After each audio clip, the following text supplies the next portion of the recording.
오늘 하나님의 말씀 한번 같이 보실까요? 사도행전 27장 13절로부터 26절까지 말씀입니다. 신약성경 사도행전 27장 13절.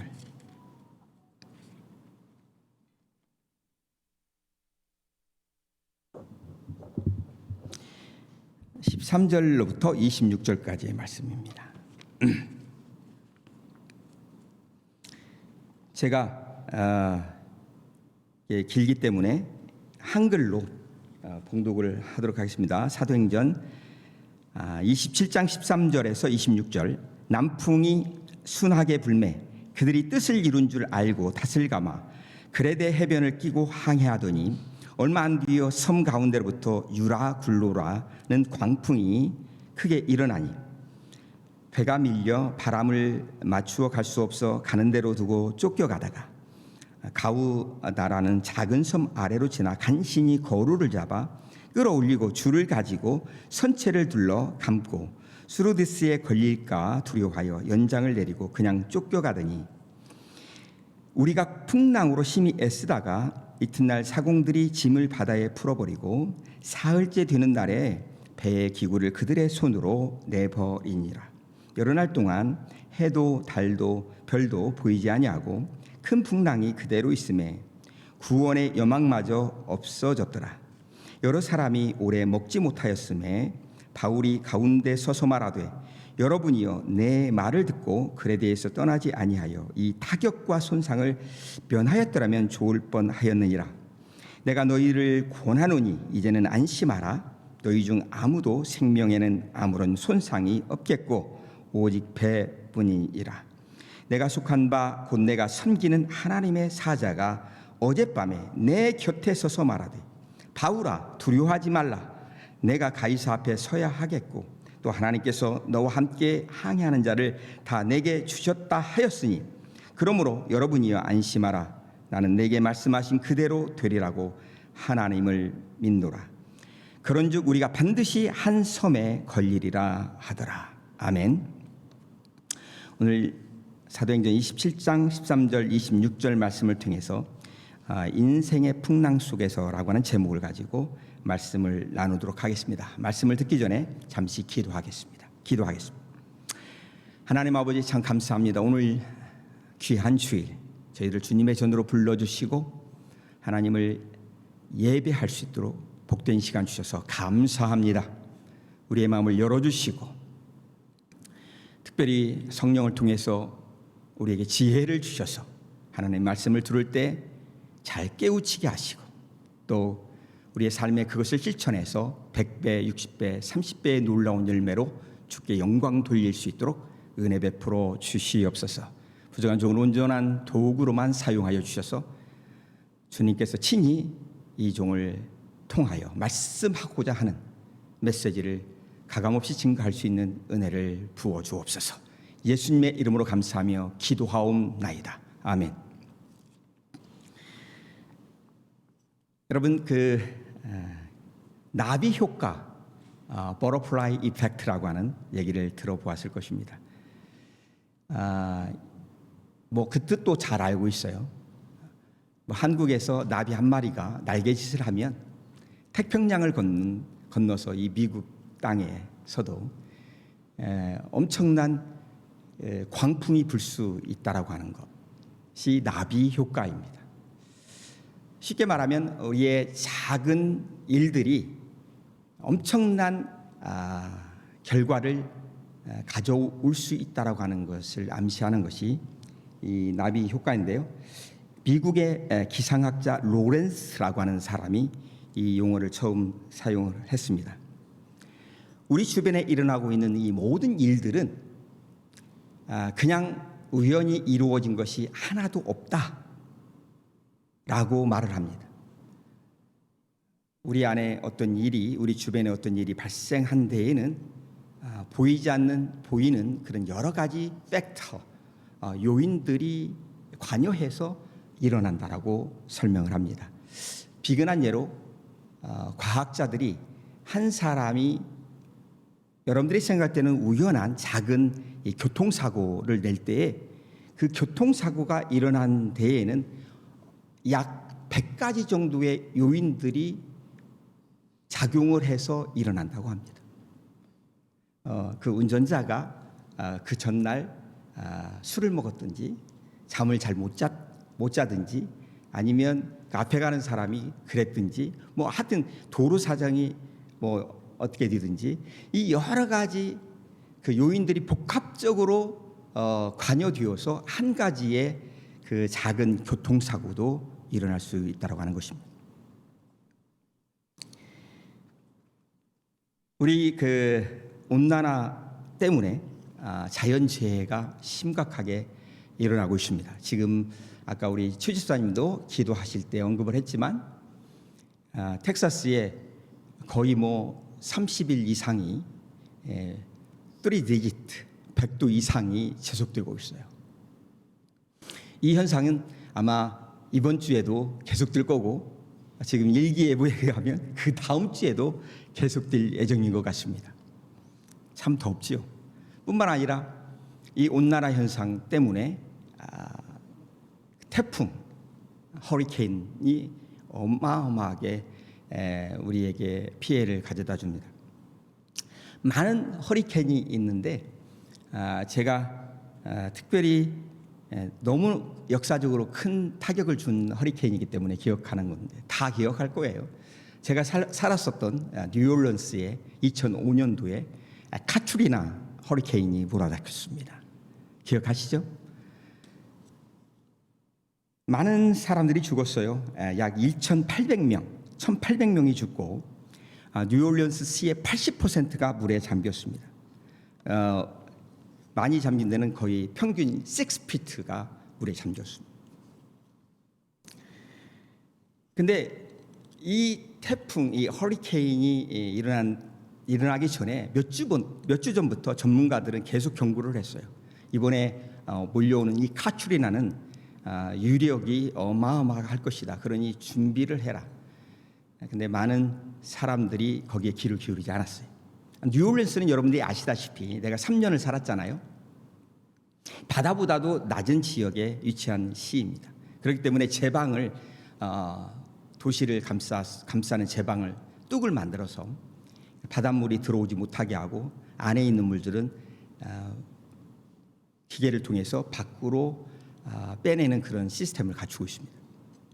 근데 이런 태풍이 오게 되어 지금 비가 많이 내리잖아요. 그래서 미리 그 예보가 있으면 그 주변에 있는 호수나 강가에 있는 모든 물들을 수문을 열어서 다 배출을 하고 그래서 비가 내려도 그들을 수용할 수 있는 그런 여건을 만들어 놓는데 그에 대한 대비가 적었다라고 말을 합니다. 이것뿐만 아니라 수많은 요인들이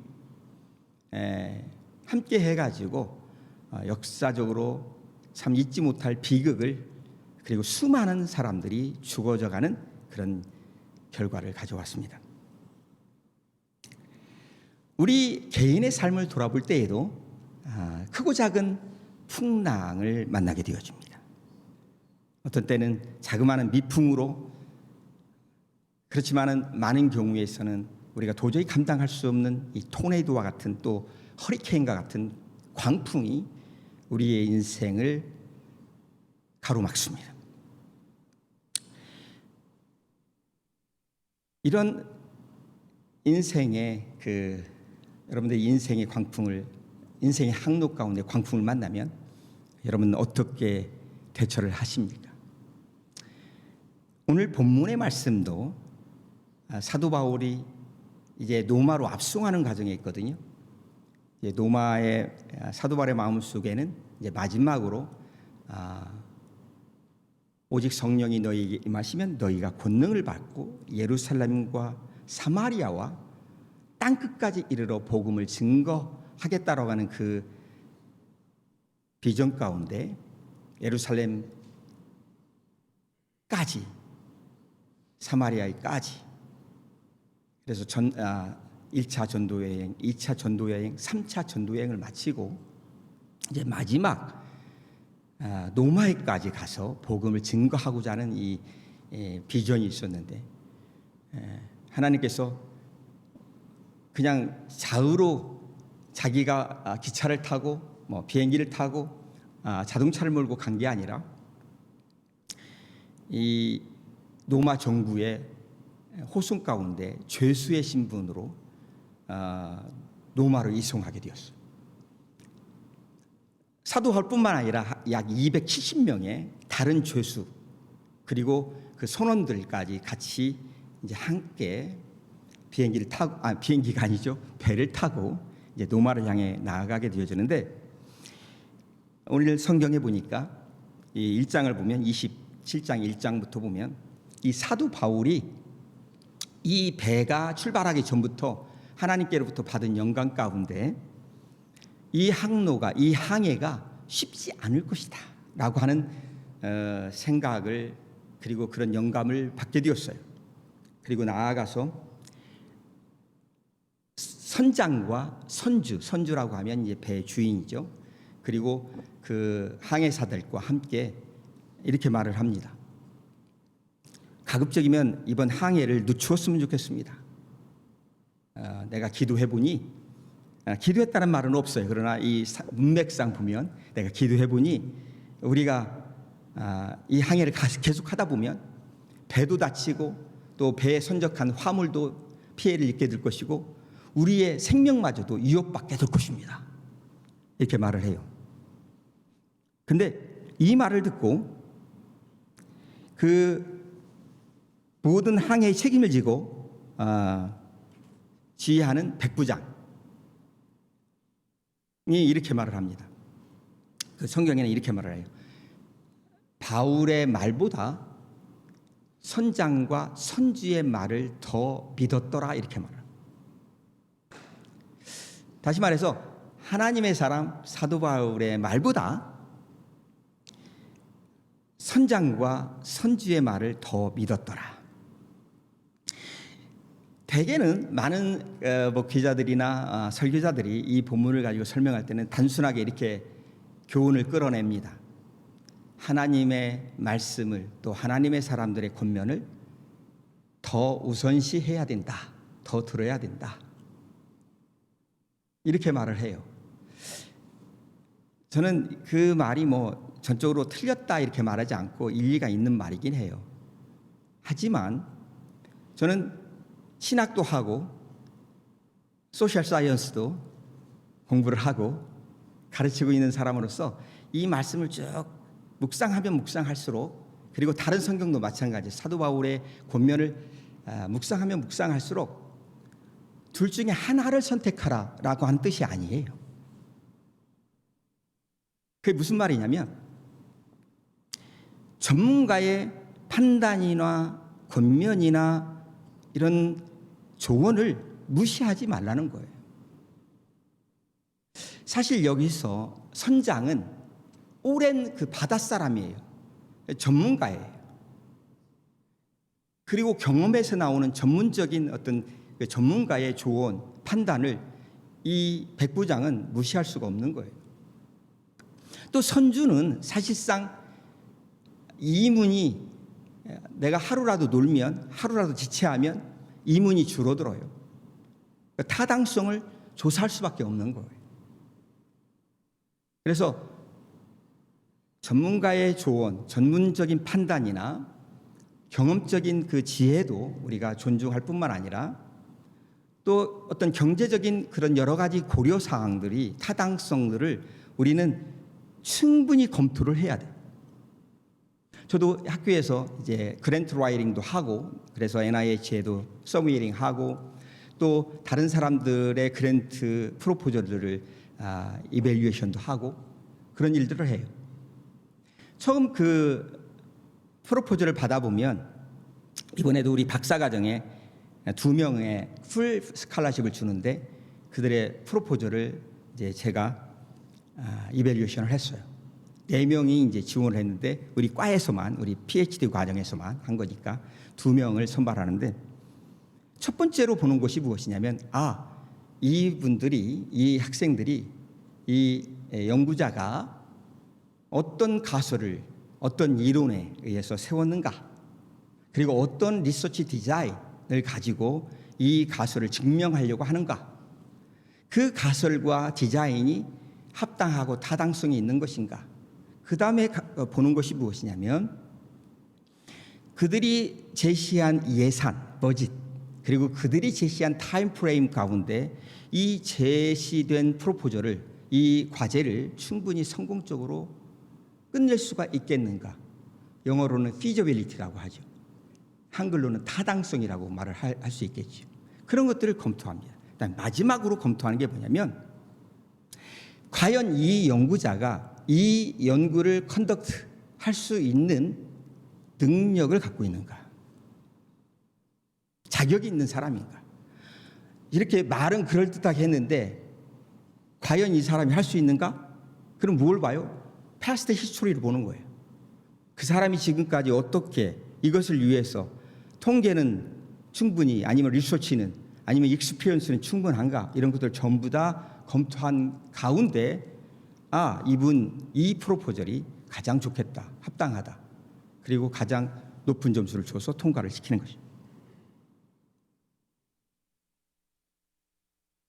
여러분, 우리가 너무 편협한 그리고 너무 이분법적인 시야를 갖고 신앙생활을 하는 경우가 많이 있어요. 그래서 농담으로라도 한번 이것들은 타당성을 검토해 봐야 되겠는데요, 한번 전문가의 조언을 받아봐야 되겠는데요, 그렇게 말을 하면 교회에서 옛날에는 그랬어요. 믿음이 없다라고, 믿음이 없어서 그런다고 이렇게 몰아붙여요. 그리고 무조건 기도하고 성령의 인도하심대로. 근데 최종적으로는 성령의 인도함을 받아야 돼요. 잠언 말씀에도 우리가 마음으로 경영하고 계획할지라도 그 걸음을 인도하시는 분은 여호와 하나님이시다. 궁극적으로 하나님께서 인도해 주셔야 돼요. 그러나 그 전까지 우리가 할 수 있는 일들이 있어요. 저한테 혼나는 사람이 많이 있어요. 옛날에 제가 그 교회에서 학생부들을 담당하는 목사로서 또 전도사로서 섬길 때에 중간고사가 앞에 있는데 와서 기도만 하고 있는 사람들 저한테 엄청 혼납니다. 중간고사가 앞에 있으면 공부를 해야지, 준비를 해야지. 그리고 나서 하나님께서 잘 인도해달라고 마지막으로 한번 기도하는 거, 이것은 좋아. 학생의 입장에서 학생의 본분으로서 공부하지 않고 성령의 인도하심만 구하면 성령이 정직하게 인도해요. 빵점으로. 공부 안 했기 때문에 심은 대로 거둔다라고 하는 게 성경의 진리예요. 여러분, 열심히 여러분이 할 수 있는 거 성실하게 준비해야 합니다. 할렐루야. 그리고 성령의 인도함을 구해야 되는 거예요. 그래서 제가 심플하게 다시 영적인 원리를 점검해 드리기를 원해요. 그게 뭐냐면 여러분들이 어떤 종류의 디시전 메이킹, 어떤 결정을 내리기 전에 여러분 반드시 기도할 수 있기를 권면합니다. 기도를 먼저 해야 돼요. 이게 과연 해야 되는 일인지 안 해야 되는지, 이 회사에 가야 되는지 안 가야 되는지, 아니면 그 형제를 만나야 되는지 그 자매를 만나야 되는지, 어떤 종류의 그 디시전 메이킹을 할 때에 첫 번째로 여러분들이 기도해야 돼요. 이게 과연 하나님이 기뻐하는 일인가? 기도하면 놀라운 일이 벌어져요. 하나님께서 전문가들을 만나게 하시고 또 조언자들을, 영적인 멘토 아니면 어떤 그 분야의 멘토들을 또 만나게 해주셔요. 그분들의 조언을 따라서 또 여러분들이 잘 준비해야 돼요. 제가 PhD를 조지아에서 마치고 사실상 미국에 남을 생각이 없었어요. 왜냐하면 여러분들도 아시다시피 제가 30살이 넘어서 미국에 유학을 왔거든요. 아시다시피 30살이 넘어서 미국에 오면 영어 발음이 좋을까요, 안 좋을까요? 지금도 영어를 잘 안 하려고 해. 내가 한국 사람들 앞에서는, 미국 사람 앞에서는 어쩔 수 없이 내가 그게 내 직업이니까 해야 되지만 한국 사람들 앞에서는 잘 안 하려고 해요.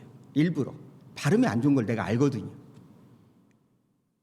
그런 그 컴플렉스가 있어서 졸업하고 저는 한국으로 가려고 생각을 했어요. 그런데 어느 날 제 지도 교수가 이런 말을 하는 거예요. 성식, 내가 볼 때는 너 이번에 내 조교로 TA로 티칭 어시스턴트로 한 과목을 나랑 같이 코티칭을 했는데 학생들이 너를 너무 좋아한다. 리얼리? 내가 물었어. 발음도 이렇게 액센트도 있고 근데 좋아한다는 거야. 그러니 너 한번 잡마켓에 나가보지 않을래? 이렇게 말을 했어요.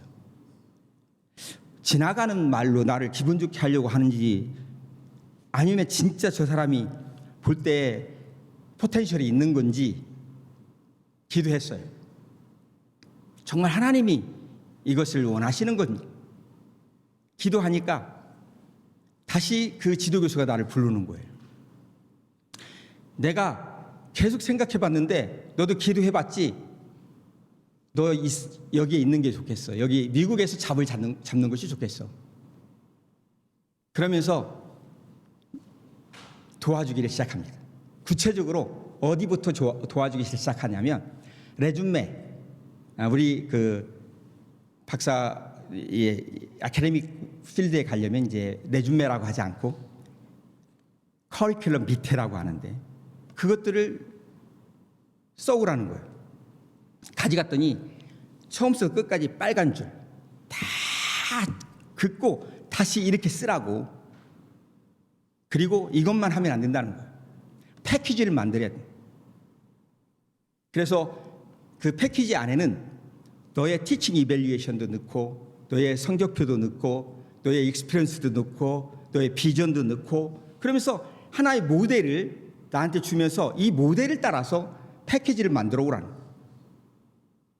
그리고 여러 가지 학교에서 어떻게 잡마켓에서 어느 학교에서 잡 포지션을 냈는지 어디에서 그것을 발견하는지 다 세세하게 알려주면서 거기서 네가 갈 수 있는 가능성 있는 학교 한 30개를 한번 생각해 보라는 거예요.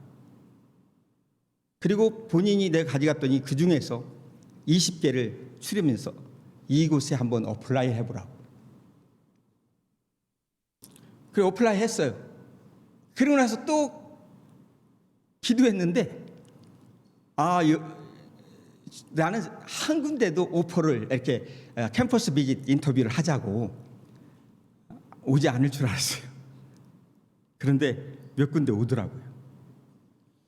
그래 갔어요. 인터뷰했어요. 돌아올 때마다 절망이에요. 비행기 안에서 그 공항에서부터 내 마음에 무거움이 있습니다. 과연 저들이 내 말을 알아들었을까부터 시작해가지고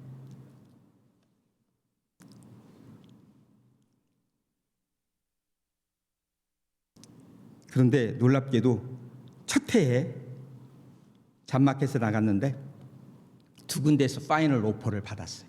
하나는 보스턴에서 하나는 아이다호에서 또 하나는 라체스터 뉴욕에서 세 군데에서 받았구나. 근데 아이다호는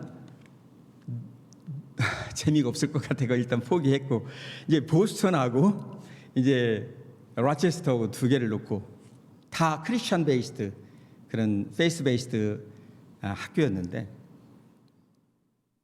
보스턴은 우리 조장호 목사님이 공부한 학교죠.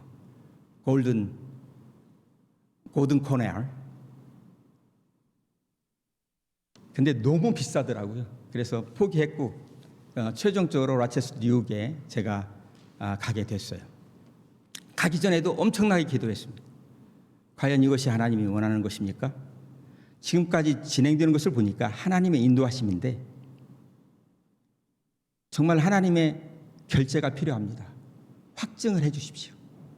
기도했습니다. 하나님께서 제 마음에 감동을 주셨습니다. 내가 결제하노라. You may go. 하나님의 그 결제를 받아들이고 제가 순종하고 갔어요. 영적인 원리입니다. 어떤 디시전 메이킹을 하기 전에 기도하세요. 그것이 과연 하나님이 기뻐하는 일인지. 두 번째, 여러분들이 인간적으로 할 수 있는 최선의 노력을 다 기울이시길 바랍니다. 전문가의 조언도 구해야 되고 멘토도 만나서 아주 여러분의 패키지를 완벽하게 사람들의 눈에 볼 때에도 완벽하게 만들어야 돼요. 빈틈이 있어서는 안 돼요. 철자도 다 체크해 봐야 돼요. 한 개라도 빈틈이 있어서는 안 됩니다. 여러분 경쟁할 때 패컬티 포지션에 이 정도 올라와요. 그 중에 파이널 캠퍼스로 불러들이는 것은 한 포지션당 3명이에요. 다 날라간. 이때 어떻게 보겠습니까 이거를. 조금이라도 빈틈이 있으면 아웃. 인간적으로 전문가적인 프로페셔널한 그런 어세스먼트나 이 프리퍼레이션이 반드시 있어야 돼요. 그리고 나서 또 기도해야 돼요. 나는 최선을 다했습니다. 그러나 마지막 주님의 이끄심과 인도하심과 확증이 필요합니다. 아멘. 그래서 기도로 시작해서 기도로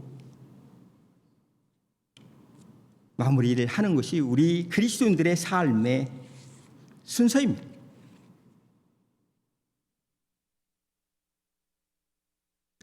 잠언 16장 1절 말씀, 사람이 마음으로 자기의 길을 계획할지라도 그 걸음을 인도하시는 분은 여호와이시니라. 잠언 3장 6절은 이렇게 말을 해요. 너는 범사의 그를 인정하라. 그리하면 내 길을 지도하시리라.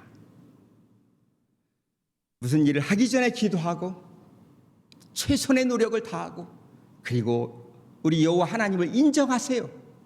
내가 최선을 다했지만 나의 노력과 나의 것들은 한계를 가지고 있습니다. 전능하신 하나님께서 기름을 부어주십시오. 전능하신 하나님께서 인도해 주십시오. 전능하신 하나님께서 이끌어 주십시오. 지도해 주십시오. 우리가 우리 자녀들을 키워보잖아요. 똑똑해요. 오히려 아들들이 딸들이 더 똑똑할 수 있어요. 그럼에도 불구하고 엄마한테 아빠한테 와서 엄마 이렇게 하는 게 좋을까? 아빠 이렇게 하는 게 좋을까? 물어보잖아요. 나 혼자 이제 다 됐다. 이 정도면 다 됐다. 컨피던스를 가지고 내가 그냥 내 마음대로 갈 수 있어요. 그렇지만 아빠한테 엄마한테 와서 이렇게 하는 게 좋을까? 저렇게 하는 게 좋을까? 그것은 부모님의 권위를 리스펙트, 인정하는 것. 그때 내 마음속에 부모님들의 마음속에 참 감사합니다 주님, 이렇게 귀한 아들을 주셨군요. 귀한 딸을 주셨군요. 내가 가지고 있는 거 얼마 없지만 이걸 다 털어서라도 서포트하고 싶은 마음이 있겠어요 없겠어요? 그게 인정하는 것입니다. 하나님 앞에서도 하나님을 인정해야 되고 인간관계 속에서도 부모님들을 인정해야 되고 여러분의 선생님을 인정해야 되고 여러분의 리더들을 인정해야 돼요. 그럼 그들이 여러분들을 지도하십니다. 책임 있게 이끌어 주십니다. 시간이 너무 빨리 가니까 본문으로 다시 돌아가겠습니다. 우리 성경을 한번 보겠어요. 사도행전 27장 13절. 남풍이 순하게 불네 그들이 뜻을 이룬 줄 알고 다슬가마 그레데 해변을 끼고 항해하더니.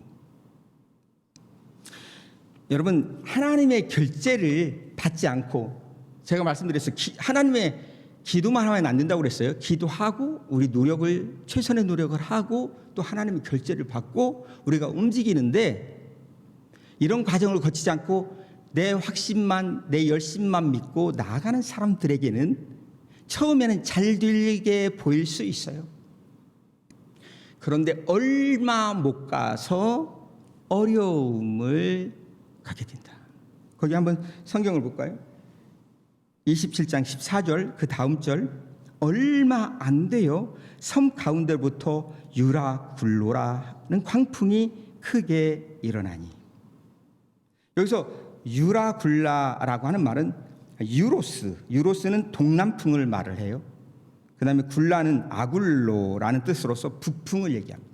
그러니까 동북풍이 불었다는 거예요. 유라굴라는 동북풍이라는 뜻이에요. 동북쪽에서 내려오는 바람이죠. 그 바람은 노마를 향해 가는 그 배의 반대편에서 몰아닥치는 바람이었고 토네이도의 성격을 띤 회오리 바람이었습니다. 그 돌풍에 바울과 그 270여 명의 죄수가 탄 배가 갈피를 잡지 못하고 심하게 흔들리기를 시작하고 죽음의 경계선에 놓이게 되었습니다.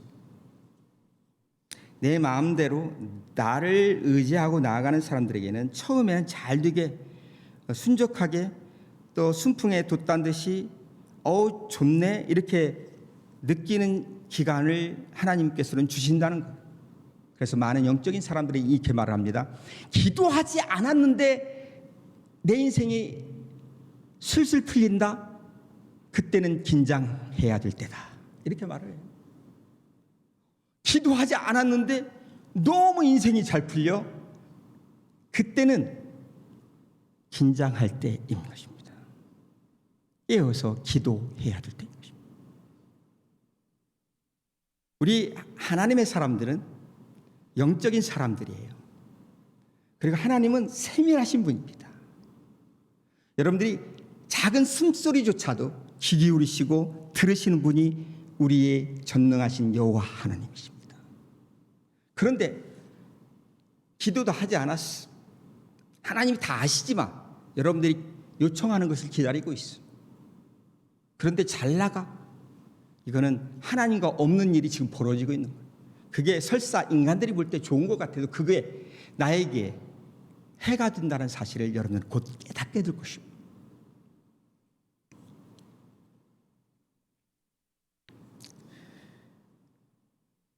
하나님의 결재와 확증이 없이 나아가는 인생은 곧 광풍을 만나게 됩니다. 우리 27장 14절 우리 보면은 얼마 안 되어 섬 가운데로 광풍이 크게 일어나니 그 다음에 20절 말씀에 보면 여러 날 동안 해도 별도 보이지 아니하고 큰 풍랑이 그대로 있음에 구원의 여망마저 없어졌더라. 광풍을 만날 뿐만 아니라 고난이 여러분들에게 찾아옵니다. 그 고난은 구원의 여망마저 소망마저 생각할 수 없을 정도의 오랜 고통, 오래 지속되는 고통이었다라고 하는 것입니다. 그리고 21절 그 다음 절에 보면 여러 사람이 오래 먹지 못하였으니 오래 지속된 그 고난 속에서 소망을 잃게 되었고 영적으로 육적으로 기갈 상태에 이르게 된다고 합니다. 다시 말씀드립니다. 기도하고 결정하시고 결정했으면 최선의 노력을 다하고 또 한 번 하나님의 확증과 인정과 하나님의 인도하심을 받는 삶을 사시길 주님의 이름으로 축원합니다. 만약 그렇지 아니하면 이런 광풍이 그리고 오랜 기간의 고통이 그리고 영육 간의 갈증이 기갈이 우리를 기다리고 있게 된다는 말씀.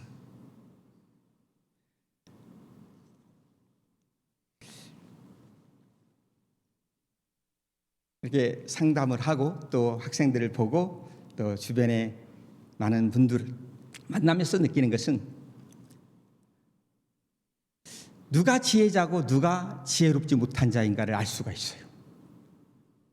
지혜롭고 지혜롭지 못한 것은 하나님 관점에서 보면 딱 한 가지예요. 하나님의 말씀을 읽으면서 성령이 조명하는 가운데 그 말씀에 순종하는 자, 지혜로운 자. 지혜롭지 못한 자, 자기만을 믿고 하나님의 말씀도 읽지 않고 하나님의 말씀도 읽지 않기 때문에 성령의 인도함도 없고 그래서 자기 멋대로 살아가는 사람, 지혜롭지 못한 자, 어리석은 자. 여러분들은 지혜로운 자입니까? 어리석은 자입니까? 하기가 문제가 아니에요. 경험이 문제가 아니고 배경이 문제가 아니고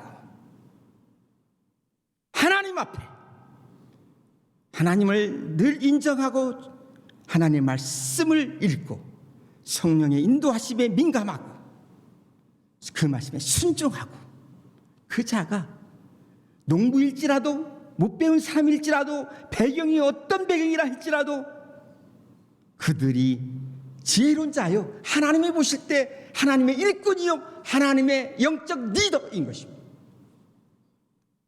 신학교를 나온 사람만 영적 리더가 아니고 여기 어린아이라 할지라도 그가 하나님의 말씀을 읽고 하나님의 성령의 인도함에 민감하고 그 말씀에 순종하는 자, 그 자가 영적인 리더요.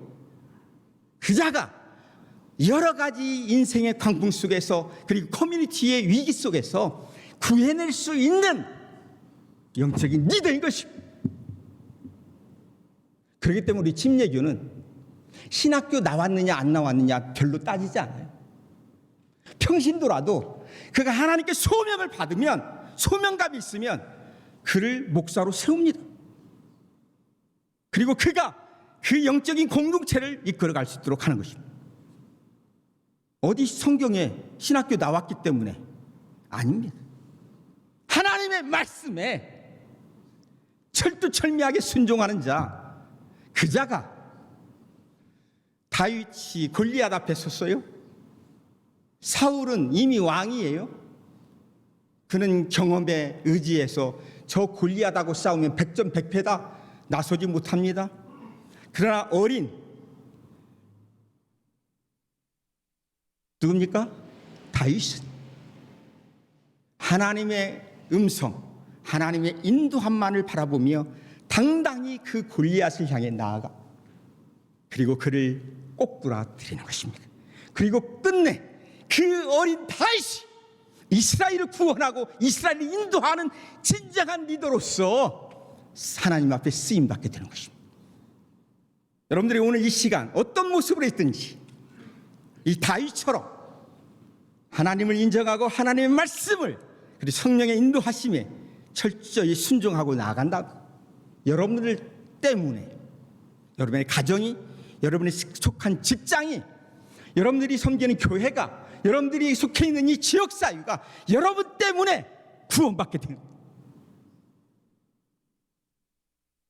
사도 바울이 왜 이런 엄청난 비전을 가지고 하나님을 위해서 선한 목적을 가지고 있는데 왜 이런 어려움을 주었을까?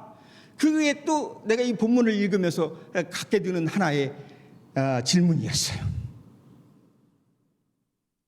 제가 마지막 설교에 이제 아마 올해 여러분들 앞에 다시 설교할 기회가 다시 있을까? 거의 없을 거예요. 많이 생각을 했어요.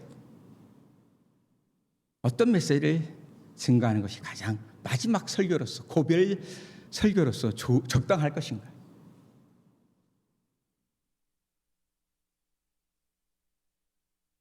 사도 바울이 선한 목적을 가졌으면 하나님께서 꽃길로 인도할 수 있잖아요. 그런데 광풍에 그 죽음의 길로 인도하더라고요. 다 하나님의 뜻 가운데 이루어지는 사실이죠. 그게 뭐냐면 그 죽음의 골짜기에 그 270여 명의 이 선원들과 이 죄수들이 철두철미하게 낮아지게 되어 있어요. 자기를 비우게 되어 있어요. 살려달라고. 그리고 하나님의 사람의 말에 귀를 기울이게 되어 있어요. 그래서 그 사람들을 그 하나님의 사람 바울이 그 위기 속에서 건져내 하나님께 이끌어가는 것입니다. 만약에 그 다윗이 아니 그 바울이 그 위기가 아니었다고 한다면 어떻게 그 한 달 2주 3주 만에 270명의 영혼을 주님 앞에 인도할 수 있겠습니까? 제가 군대에 장교로 갔어요. 포병 장교. 그런데 3년은 대대장이 믿는 사람이었어요. 그리고 나를 전도사였으니까 포병 장교의 역할도 하면서 교회를 다니면할 수 있도록 해주셨어요. 그래서 군목의 역할도 같이 했어요. 그런데 3년이 지났는데 저녁을 얼마 남지 않았어요. 한 6개월 남겨놓고 믿지 않는 대장이 왔어요. 들어보니까 믿지 않는 대장의 입장에 눈으로 보니까 쟤는 뭐야? 지가 왜 일반 장교가 채플린 역할을 하고 있어? 나를 핍박하기를 시작하는. 종래는 너는 저 산 꼭대기에 가라는 거예요. 쟤는 포병장교니까 그 북한이 앞에 보이는 대성산 앞에 그 GP 거기 그 관측소에 나를 보내는 거예요. 거기는 차도 안 다니고 사람도 별로 없고 가보니까 한 소대가 와 있어. 소대가 한 20명 병사들하고 한 그 병사를 이끄는 장교 중위 소대장이 와 있더라고. 근데 그 소대장이 가관이야. 완전히 남봉꾼이라고 여러분 들어나 보셨나 모르겠어요. 여자 좋아하고 술 좋아하고 신변잡기 좋아하고 세상에 완전히 쪄들어 사는 친구가 와 있더라고. 근데 장교 숙소가 딱 방 하나예요. 그래서 저는 그 친구하고 둘이 잘 수밖에 없는 거예요. 얘기를 해보니까 너무 그 인생이 불쌍해. 근데 거기는 나가지도 못해. 그 친구도 못 나가고 나 못 나가. 완전히 갇혀있는 감옥이야. 그 산 꼭대기에서. 그 방 안에서 할 수 있는 게 뭐야? 처음에는 이런저런 얘기를 하더라고요. 들어줬어요. 보니까 이 친구를 위해서 하나님께서 나를 이 산 꼭대기 관측소에 나를 보냈구나. 느낌이 왔어요. 성경을 열어서 브릿지 전도법을 통해 가지고 구원을 예수님을 영접시켰어요. 그리고 나서 성경 공부를 신약계론, 구약계론부터 다 시작해서 시간이 거기서는 남는 게 시간이야. 밥 먹으면 할 게 없어. 거기서 그를 철두철미하게 일주일 동안 훈련시켰는데 그가 일주일이 끝나는 그 순간 나한테 전도사인데 전도사랑 갖고 목사님이라고 하더라고. 아직 나 목사 아니야. 근데 무릎을 꿇고 주머니에 있는 담배를 꺼내서 내버리고 하나님 앞에 내가 결심을 했다고. 이제는 지금까지는 허랑방탕하게 인생을 살아왔지만 이제부터는 하나님의 사람이 되어 가치 있는 인생을 살겠노라고.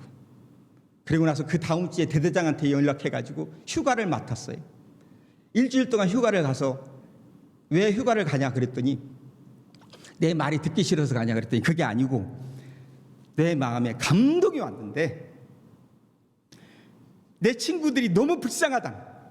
우리 부모님들이 너무 불쌍하다는 거예요. 예수님을 알지 못하고 살아가는 저 친구들을 구원하지 않으면 내가 살 수가 없겠다. 그래서 일주일 동안 작정하고 휴가를 가서 일주일 후에 나한테 리포트를 하는 거예요. 우리 엄마 아빠뿐만 아니라 내 친구 허랑방탕하게 나처럼 살았던 그 친구 15명을 주님 앞에 인도하고 돌아왔다는 거예요. 할렐루야. 내가 그 위기가 아니었다고 한다면 내가 인간적으로 볼 때는 이 말년에 우리 한국 여기 계신 분들은 한국 그 상황을 잘 몰라. 여기 두 분만 알 것 같아. 이 말년에 말이죠. 그게 무슨 고생이야. 그 산꼭대기에.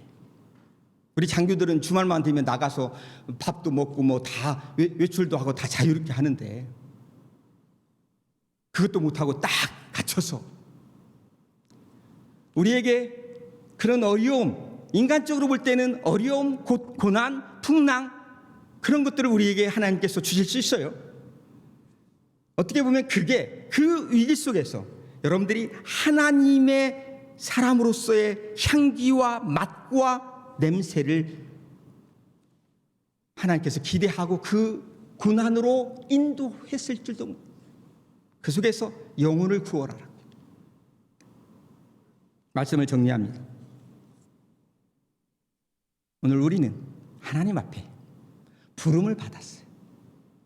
어떤 부름을 받았느냐? 타선에 가는 풍랑 가운데 허우적거리는 우리 커뮤니티, 우리 가정, 우리 교회를 구원하는 영적 리더로 부름을 받았어요. 오늘 사도 바울처럼 영적 리더가 되어 그 배에 타고 있는 270명을 구원한 것처럼 여러분들의 헌신과 여러분들의 노력을 통해서, 여러분들의 본보임을 통해서, 여러분의 행위를 통해서, 여러분의 섬김과 여러분의 순종을 통해서 여러분의 커뮤니티를 안전한 곳으로 구원의 자리로 옮길 수 있기를 주님의 이름으로 축원합니다. 그게 오늘 여러분과 나에게 주신 하나님의 사명입니다. 이 일은 목사님만, 장로님만, 집사님만 하는 것이 아니라 어린아이일지라도 이것을 깨닫고 순종하는 자에게 하나님의 능력을 부어주시고 그 능력을 힘입어 여러분들이 순종하고 나아간 때에 이런 엄청난 구원의 역사, 살려내는 역사, 회복시키는 역사를 여러분을 통해서 하나님께서 이루게 될 줄로 믿습니다. 그런 능력을, 그런 축복된 삶을 여러분들이 살 수 있기를 주의 이름으로 축원합니다. 기도하시겠습니다. 하나님 아버지, 오늘 말씀을 통해서 우리 커뮤니티를, 우리 지역사회를, 또 우리 교회를, 우리 나라를, 우리 미국을, 우리 한국을 영적인 눈으로 바라볼 수 있도록, 그리고 이 커뮤니티가 위험 가운데 있음을 느낄 수 있도록, 그리고 이 커뮤니티를 살리기 위해서 나를 부르셨다라고 하는 하나님의 음성을 깨우쳐 주시고 듣게 해주셔서 감사합니다. 비록 부족하지만 성령님 말씀을 저들에게 허락하여 주시고, 비록 부족하지만 성령님 우리를 기도의 자리로 인도해 주시고, 부족하지만 성령님 우리를 순종의 자리로 인도해 주셔서 우리가 이 지역사회를, 이 커뮤니티를, 내가 속한 우리 가정을, 교회를, 학교를, 미국을 살려내는 일에 귀하게 쓰임받을 수 있도록 은혜 부어 주시옵소서. 예수님의 이름으로 감사하며 기도하옵나이다. 아멘. 지금은 우리 구주 예수 그리스도의 은혜와 하나님 아버지의 극진하신 사랑하심과 성령의 감화, 감동, 교통, 역사하심이 오늘 나를 부르시는 이 흔들리고 무너져가는 커뮤니티를 구원하기 위해서 하나님의 일꾼으로 부르시는 주님의 음성을 듣고 믿음으로 응답하며 순종하기로 결심하는 저들의 삶 위에, 가정 위에, 한 모든 일을 위해 지금부터 영원까지 함께 하옵시기를 간절히 축원하옵나이다. 아멘.